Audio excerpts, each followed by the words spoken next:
La noche de difuntos. Me despertó a no sé qué hora el doble de las campanas. Su tañido monótono y eterno me trajo a las mientes esta tradición que oí hace poco en Soria. Intenté dormir de nuevo. Imposible. Una vez aguijoneada la imaginación, es un caballo que se desboca y al que no sirve tirarlo de la rienda. Por pasar el rato, me decidí a escribirla, como en efecto lo hice. A las 12 de la mañana, después de almorzar bien y con un cigarro en la boca, no le hará mucho efecto a los lectores del contemporáneo. Yo la oí en el mismo lugar en que acació, y la he escrito volviendo algunas veces la cabeza con miedo cuando sentía crujir los cristales de mi balcón, estremecidos por el aire de la noche. Sea de ello lo que quiera, allá va, como el caballo de copas. Atad los perros, haced la señal con las trompas para que se reúnan los cazadores. Y además, demos vuelta a la ciudad. ¿Tan pronto? Hacer otro el día. No dejaría yo de concluir con este rebaño de lobos que las nieves del Moncayo han arrojado de sus madrigueras. Hoy es imposible. Dentro de poco sonará la oración de los templarios, y las ánimas de los difuntos comenzarán a tañer su campana en la campilla del monte. ¿En esa capilla ruinosa? Va, ¿quieres asustarme? No, hermosa prima, tú ignoras cuánto sucede en este país, porque aún no hace un año que has venido a él desde muy lejos. Refrena tu yegua, yo también pondré la mía al paso, y mientras dure el camino, te contaré esa historia. Verás, ese monte que hoy se llama de las Ánimas pertenecía a los templarios, cuyo convento ves allí, a la margen del río.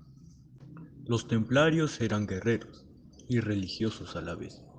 Conquistada Soria a los árabes, el rey los hizo venir de lejanas tierras para defender la ciudad por la parte del puente, haciendo en ello notable agravio a sus nobles de Castilla, que así hubieran solo sabido defenderla como solos la conquistaron.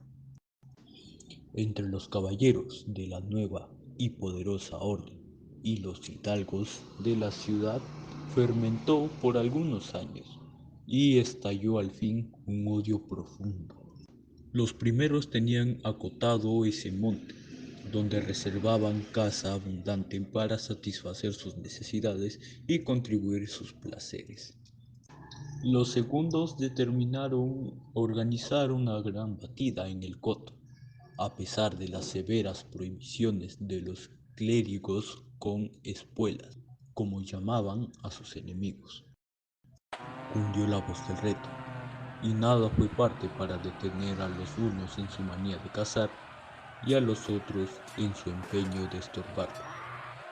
Aquello no fue una cacería, fue una batalla espantosa. El monte quedó sembrado de cadáveres. Los lobos, a quienes se quiso exterminar, tuvieron un sangriento festín. Finalmente, el monte, maldita ocasión de tantas desgracias, se declaró abandonado y la capilla de los religiosos, en cuyo atrio se enterraron juntos amigos y enemigos, comenzó a arruinarse. Desde entonces, dicen que cuando llega la noche de difuntos, se oye doblar sola la campana de la capilla, y que las ánimas de los muertos, envueltas en jirones de sus sudarios, corren como una cacería fantástica por entre las breñas y los zarzales. Los ciervos braman espantados, los lobos aúllan, las culebras dan horrorosos silbidos, y al otro día se han visto impresas en las nieves las huellas de los descarnados pies de los esqueletos. Por eso en Soria lo llamamos el Monte de las Ánimas. Y por eso he querido salir de él antes de que cierre la noche. La relación de Alonso concluyó justamente cuando los dos jóvenes llegaban al extremo del puente que da paso a la ciudad por aquel lado. Allí esperaron al resto de la comitiva, la cual, después de incorporársele, los dos jinetes se perdió por entre las estrechas y oscuras calles de Soria. Los servidores acababan de levantar los manteles, la alta chimenea gótica del palacio de los condes de Acudiel despedía un vivo resplandor, iluminado. Algunos grupos de damas y caballeros que alrededor de la lumbre conversaban familiarmente, y el viento azotaba los emplomados vidrios de las obijas del salón. Solas dos personas parecían ajenas a la conversación general, Beatriz y Alonso. Hermosa prima, pronto vamos a separarnos, tal vez para siempre. Las áridas llanuras de Castilla, sus costumbres toscas y guerreras, sus hábitos sencillos y particulares, sé que no te gustan. Te he oído suspirar varias veces. ¿Acaso por algún galán de tu lejano señorío? Tal vez por la pompa de la corte francesa desde donde hasta aquí has venido. De un modo o de otro, presiento que no tardaré en perderte. Al separarnos, quisiera que te llevaras una moneda mía. ¿Te acuerdas cuando fuimos al templo a dar gracias a Dios por haberte devuelto la salud que viniste a buscar en esta tierra? El joyel que sujetaba la pluma de mi gorra cautivó tu atención. Y estaba pensando en qué hermoso estaría sujetado un velo sobre tu oscura cabellera. Ya ha aprendido el de una desposada. Mi padre se lo regaló a mi madre y ella lo llevó al altar. ¿Lo quieres? No sé en el tuyo, pero en mi país una prenda recibida compromete una voluntad. Solo un día de ceremonia debe aceptarse un presente en manos de un deudo. Lo sé, prima, pero hoy se celebran todos los santos y el tuyo entre todos. Hoy es día de ceremonia y presentes. ¿Quieres aceptar el mío? Beatriz se mordió ligeramente los labios y extendió la mano para tomar la joya, sin añadir una palabra. Los dos jóvenes volvieron a quedarse en silencio y volvióse a oír la cascada voz de las viejas que hablaban de brujas y trasgos y el zumbido del aire que hacía crujir los vidrios de las obijas y el triste y monótono doblar las campanas. Al cabo de algunos minutos, el interrumpido diálogo tomó como reanudarse de este modo. Y antes de que concluya el día de todos los santos, en el que así como el tuyo se celebra el mío, ¿puedes, sin atar tu voluntad, dejarme un recuerdo? ¿No lo harás? ¿Por qué no? ¿Te acuerdas de la banda azul que llegó de la cacería y que por no sé qué emblema de su color me dijiste que era la divina de tu alma?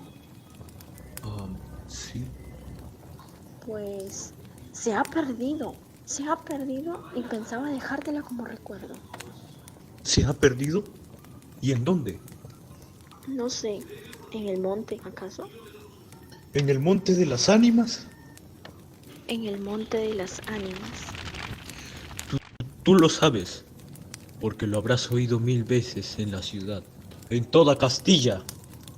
Me llaman el rey de los cazadores, no habiendo podido probar mis fuerzas en los combates como mis ascendientes. He llevado esta diversión imagen de la guerra, todo el ardor hereditario de mi raza. La alfombra que pisan tus pies son despojos de fieras que han muerto por mi mano. Yo conozco sus guardias y sus costumbres. Yo he combatido con ellas de día y de noche, a pie y a caballo, solo y en batida. Y nadie dirá que me ha visto huir el peligro en ninguna ocasión. Otra noche volaría por esa banda y volaría gozoso, como en una fiesta. Sin embargo, esta noche, ¿a qué ocultarlo? Tengo miedo. Las ánimas del monte comenzarán ahora a levantar sus amarillentos cráneos. Las ánimas, cuya sola vista puede helar de horror la sangre del más valiente, tornar sus cabellos blancos o arrebatarle en el torbellino de sus fantásticas carreras como una hoja que arrastra el viento sin que se sepa a dónde, de entre la maleza que cubre sus fosas. Oh, eso de ningún modo. ¡Qué locura! Ir al monte con semejante friolera. Una noche tan oscura, una noche de difuntos y cuajado del camino de lobos. Adiós, Beatriz. ¡Alonso! ¡Alonso! A los pocos minutos se oyó el rumor de un caballo que se alejaba al galope. La hermosa, con una radiante expresión de orgullo, satisfecho que coloreó sus mejillas, prestó oído a aquel rumor que se debilitaba, que se perdía, que se desvaneció por último. Las viejas, en tanto, continuaban con sus cuentos de ánimas aparecidas. El aire zumbaba en los vidrios del balcón y las campanas de la ciudad doblaban a lo lejos. Había pasado una hora, dos, tres. La medianoche estaba a punto de sonar cuando Beatriz se retiró a su oratorio. Alonso no volvía y a querer en menos de una hora pudiera haberlo hecho. ¿Habrá tenido miedo? ¿Será el viento? Bah, yo soy tan miedosa como esas pobres gentes cuyo corazón palpita de terror bajo una armadura al oír una conseja de aparecidos. Ja. Ujú. El rumor de aquellas pisadas era sordo, casi imperceptible, pero continuado, y a su compás se oía crujir una cosa como madera o hueso, y se acercaban, y se movió el reclinatorio que estaba a la orilla de su lecho. Beatriz lanzó un grito agudo, rebujándose en la ropa que la cubría, escondió la cabeza y contuvo el aliento. El aire azotaba los vidrios del balcón. El agua de la fuente lejana caía y caía con un rumor eterno y monótono. Los ladridos de los perros se dilataban en las ráfagas de aire y las campanas de la ciudad de Soria, unas cerca y otras distantes, doblaban tristemente por las ánimas de los difuntos. Así pasó una hora, dos, la noche, un siglo. ¿Por qué la noche aquella pareció eterna a Beatriz? Al fin despuntó la aurora, vuelta de su temor, entreabrió los ojos a los primeros rayos de luz. Después de una noche de insomnio y de terrores, es tan hermosa la luz clara y blanca del día.